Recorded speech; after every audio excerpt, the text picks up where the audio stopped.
Up next, the WHL Show with Gabriel Neumann.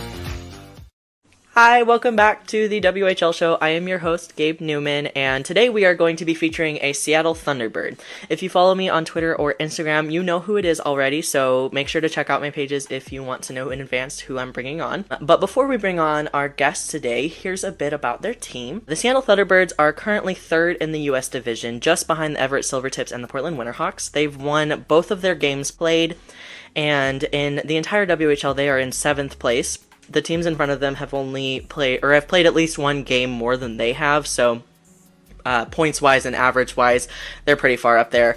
With the way they're playing, it's expected their points will grow as the season continues. It seems like they're on an upward trend there. So, goaltender Scott Ratzlaff, who is our guest for today, he wears number 33 for the Thunderbirds. He won his first game this season on September 23, 2022, in a 4-3 shootout victory over the Vancouver Giants. Ratslaff was drafted 43 overall by Seattle in the 2020 WHL draft. He played 3 games in the shortened 2020-21 season and saw 22 games last year.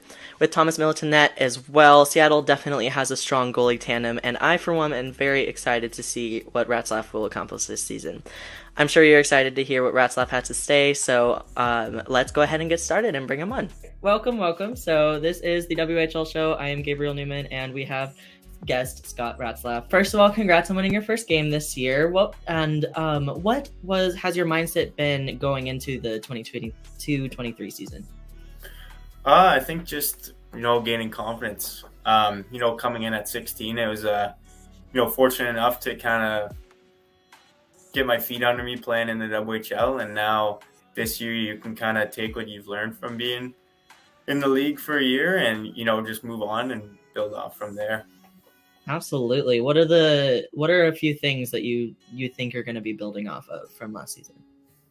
I think mostly just how the game is played, like, reading kind of passing plays or certain, plays gotta think now. I know you're good. But, you've played, Tri-City, Spokane a couple different times and their tendencies. So I think, playing them, you can kind of see who their best shooters are. And even looking around the league, who's, been putting up points and knowing when they're on the ice. Absolutely. Good answer. So what are some strengths of the Thunderbirds that you want to highlight for this upcoming season?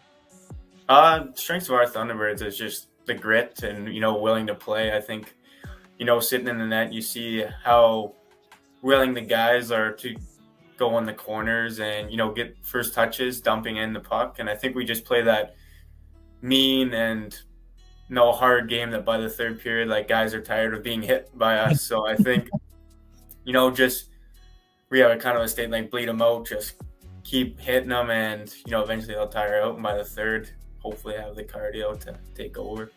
Absolutely. What advice would you give your last season self? Just to have fun.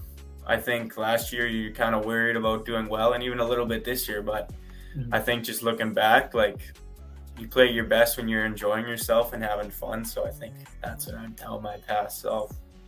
Absolutely. So I don't know how hard this one would be, but go ahead and describe your game in 30 seconds or less. Jeez. Well, I would say just a competitor, like always competing for the puck until it's in the net, wearing my glove. But I think just movements laterally, getting on my feet, getting places where, I'm able to make saves where they didn't think it was possible, and going post to post and just moving around on my feet where others would slide. Nice. Yeah, that's smart. So you mentioned earlier when you're playing different teams and looking and seeing who the sharpshooters are and just watching and such, who on your team would you least want to play against? Oh, geez. There's a lot of them. But if I had to pick one, it would probably be Jared Davidson. I think, he's been in the league for a while and he knows the ins and outs and he's got quite the shot. So I think one-on-one it'd be pretty close. So I think Jared Davidson is probably the hardest to play against. Absolutely. And then which underrated teammate should fans keep an eye on this coming year? This year for sure, I think is Nico Majadovic. I think, didn't put up a whole lot of points last year, but I think this year he's got something to prove, and he's, like I mentioned before, he's willing to go in those corners and retrieve the puck, and he's gotten way better passing plays, so I think I'm excited to look forward to him this year. Absolutely. So out of your entire career, doesn't even have to be WHL, but in all the time that you've played, who would you say, or which goalie tandem would you say would have been your favorite your whole career? Including me? Yeah. Oof. This throughout my life. Yeah, like which goalie has been your favorite to play with? Probably Milk. Like, although like you don't just talk about the WHL, but ever since I came in at 15, even 16, like he's just been always, there cheering me on, and it doesn't really feel like, it feels like a healthy competition. You're not trying to get under each other's skin or gain an edge. It's just when he's in the net, I'm supporting him. When I'm in the net, he's supporting me. So I think Millie's got to be up there for sure. That's awesome. Love it. Now, more of a fun question, I guess. If the Thunderbirds didn't exist, like they never were formed or they never came together, which WHL team would you most want to play on?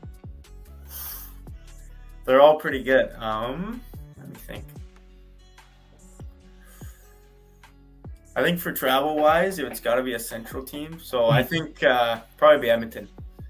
And Edmonton's very close to my hometown, and I would be able to come out a little bit more often.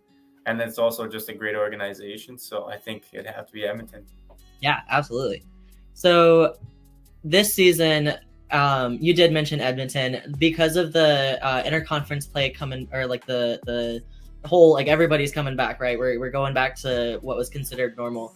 Who or which team would you say you're most excited to play this upcoming season? I think Winnipeg. Mm-hmm. Although it's on like the other side, they've always kind of been a strong team, and they were the best in the East for quite a long time last year as well. So I think just playing against them to see where we stack up, being in the U.S. division, and just any team in general. Right. I've been able to play against each of them since COVID season. So I think just comparing the U.S. division to the East and the West for sure. Absolutely. So going back or taking a step back from the WHL, who out of all of the NHL goalies playing right now would you say is your favorite goalie? I think favorite has been Marc-Andre Fleury since I've been young. I think he's just always had a smile on his face, and watching him on TV, you just wonder how he makes some of those saves. Like, he's so flexible and acrobatic, and absolutely, I think he plays the game the right way. He's not trying to pick fight with anybody. He's just, having fun, like I mentioned before. So he's definitely not only a goalie I like, but just a role model in general.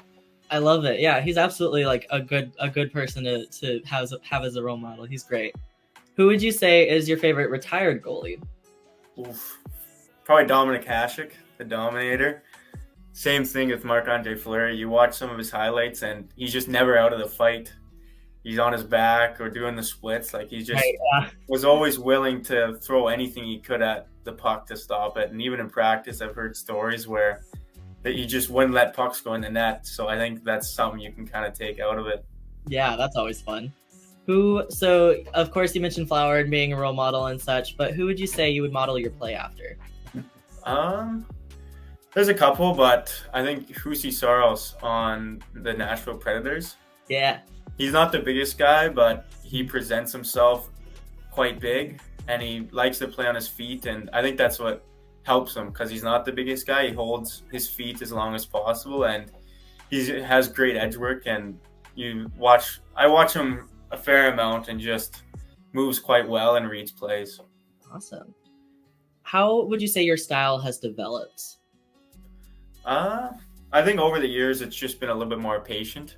Right. And like I was talking about last year, like I learned the speed of the Western Hockey League. So I think being able to kind of hold my feet and not slide everywhere, be like, I gotta get here, gotta get there, like sliding all over the place. I think trying to stay a little bit more neutral and in the middle, because these guys are so skilled. If you commit, they'll pass back. So it's just a lot of trying to stay patient, and if there's another play, you at least have a shot at it.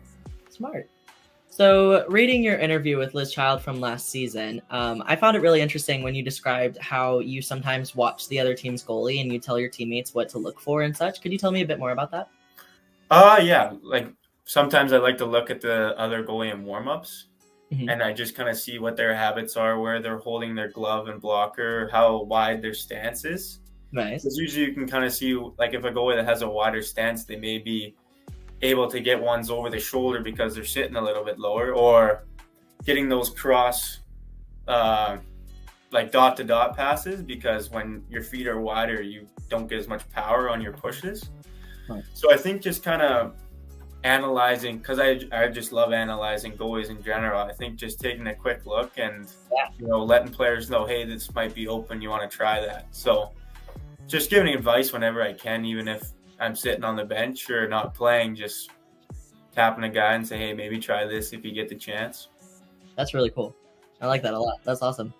So, in that same interview, you talked about how like your rituals aren't necessarily like any like different or strange or anything. But what would you say would be your weirdest superstition?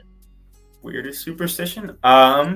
It's not very weird, but I always put the left, like everything on the left side first. Right. So let's say that's my skates or my knee pads or pads or gloves even. Like everything has to be left first. I can't put like the right skate on first, or else it just feels weird. So I think that's gotta be the weirdest one. That's fair. That's fair.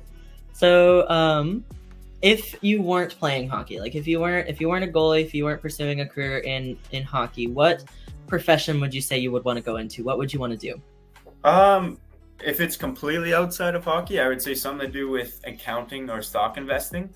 Nice. I really like dealing with money, of course, because that's always a fun thing. But I think just, learning numbers, and I like looking at stocks and seeing certain patterns and categories, whether they're going to drop or rise. So, and my sister is also an accountant too. So I kind of look after her and kind of study what she's been learning.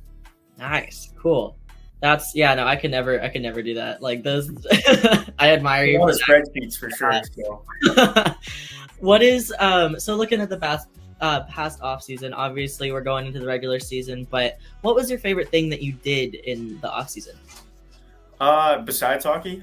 Yeah, besides hockey, of course. Okay. Because I was going to say Gretzky, Lincoln, but besides is probably just golfing. I think I got a whole new set of clubs, and I started to get into the game a little bit more than last year, and I enjoyed going out with the friends because that's something you could just kind of connect on. Mostly everyone in Irma golf, so and we're fortunate enough to have a really nice golf course in Irma, so you just kind of evening after supper say, hey, you want to go golfing? So I think it was just a way to kind of connect with my friends that I haven't seen in 10 months due to last season going into that far in the playoffs. So I think golfing was the most enjoyable thing for sure. Awesome. That's cool. So we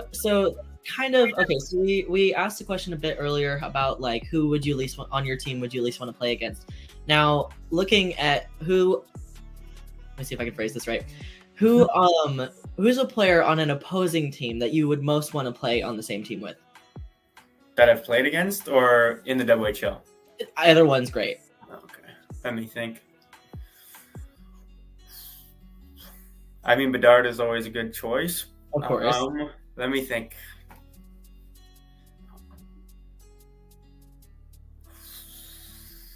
That's a difficult one. There's so many good players. It's hard to pick. How about U.S. Division? U.S. Division? Yeah. Okay.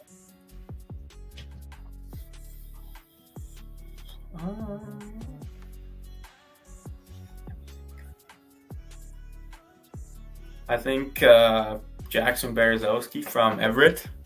Awesome. Like in the U.S. Division, he's just he got named the captain not that long ago, and I think he's also a leader as well. Not knowing him personally, but I think on and off the ice he seems to lead by example. So I think having him on our team would be a great asset.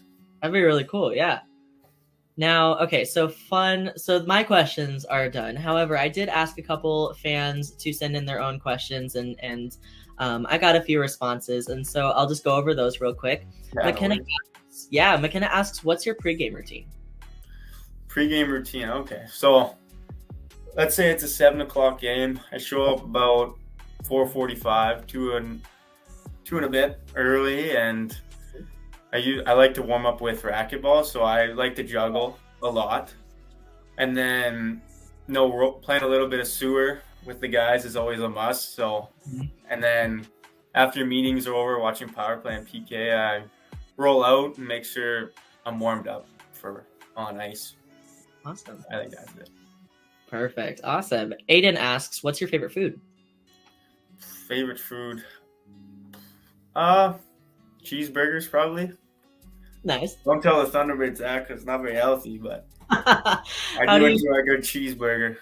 Love it. I won't say a word. What's your cheeseburger order? What do you eat on your cheeseburgers? Oof. I like to put mayonnaise, mustard, a little bit of barbecue sauce, as much cheese as possible. Absolutely. Bacon, pickles, pretty much everything. Tomatoes, lettuce. Love to have a pretty tall stacked burger. So that's amazing. What would from Theo? What is your Starbucks order? Starbucks. I've been there in a while, but I do like a caramel frappuccino. Anything caramel is always good. So I like the frappuccino. You're great, for sure. From Hannah, what's the best part of being a goalie? I think the best part about being a goalie is just, the main goal of the game is to score. So I think just, stopping people from scoring and kind of being that guy that people rely on, because the goalie is always playing 60 minutes. And if he makes a mistake, it shows on the scoreboard most of the time. So I think just, being that guy that, the team relies on. And when you make a save, the crowd likes to be loud. So I think just enjoying that and being a big part of the team.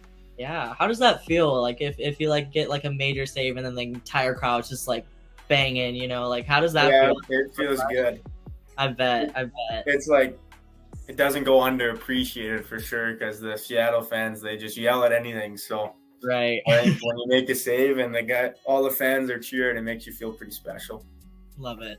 And then our last fan question was from Haley, and she wants to know, if you were a Pokemon, which one would you be and why? Pokemon. Probably Charizard. I know it's basic, but he's just kind of been the OG original Pokemon besides Pikachu. So I think just being Charizard, he's pretty cool. Perfect. Love it. What's a message that you have for Thunderbirds fans? I think just keep being loud. I mean, the atmosphere every time we step on the ice is unreal, and we appreciate each and every fan coming out. So just continue to be loud, and we'll put on a show. Awesome. That's it for today. Thank you so much, Scott. You are awesome. I'm really excited to see what you have coming for you this season, and I cannot wait to watch you play. Sweet. Thank you so much for having me. Absolutely. Thank you so much. Thank you again to Scott and the team with the Seattle Thunderbirds for helping bring him on today. I really appreciated it. I had a lot of fun talking to him about the season and everything that's going on with him. And if you want to see a particular player from the WHL, any team is great. Feel free to reach out to me and I will do my best to bring him on. Make sure you follow me on Twitter and Instagram. My handle is right there. Make sure you tune in next week, 7 p.m. PST on Tuesday. Thank you. Thank you.